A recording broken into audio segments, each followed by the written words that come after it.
ಕೂತ್ಕೊಳ್ಳಿ, ನಿಂತ ಇದ್ದೀರಿ. ಪರವಾಗಿಲ್ಲ ಮಾವ, ನಾನು ನಿಮ್ಮ ಹತ್ರ ಮಾತಾಡಬೇಕಿತ್ತು. ಹೌದಾ, ಹೇಳಿ ಅಂದ್ರೆ.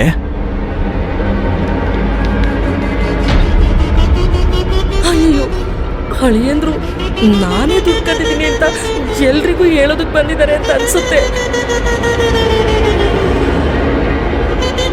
ಅವ್ರೆ, ನಾನಿವಾಗ ಏನ್ ಮಾಡ್ಲಿ? ನಿಮ್ಮನ್ನ ನಂಬ್ಕೊಂಡು ಕೆಟ್ಟೆ ನಾನು. ಅಳಿಯಂದ್ರೆ, ನೀವ್ ಏನ್ ಮಾತಾಡಕ್ ಬಂದಿದ್ದೀರಾ ಅಂತ ನನಗೆ ಚೆನ್ನಾಗಿ ಗೊತ್ತು. ನಿಮಗೆ ವಿಷಯ ಗೊತ್ತಾ?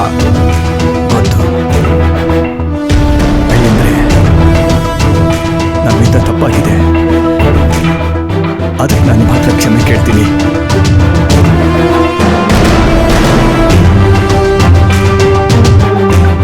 ಸತ್ಯಭಾಮ, ನಿಮ್ಮ ಬಗ್ಗೆ ಮತ್ತೆ ನಿಮ್ಮ ಫ್ಯಾಮಿಲಿ ಬಗ್ಗೆ ಮಾತಾಡಬಾರ್ದಾಗಿತ್ತು.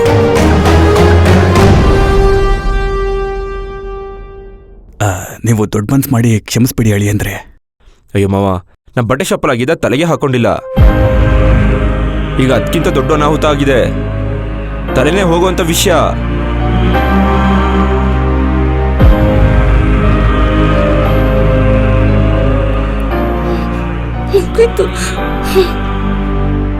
ತಲೆ ಹೋಗುವಂತ ವಿಷಯನ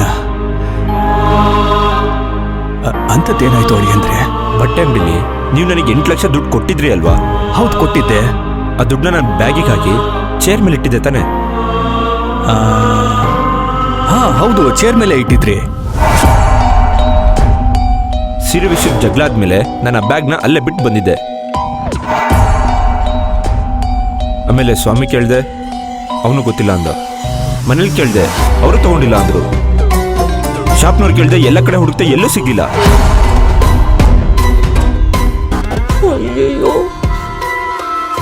ಈಗ ಬ್ಯಾಗ್ ಕಾಣಿಸ್ತಿಲ್ಲ, ಅದರಲ್ಲಿರೋ ದುಡ್ಡು ಕಾಣಿಸ್ತಿಲ್ಲ.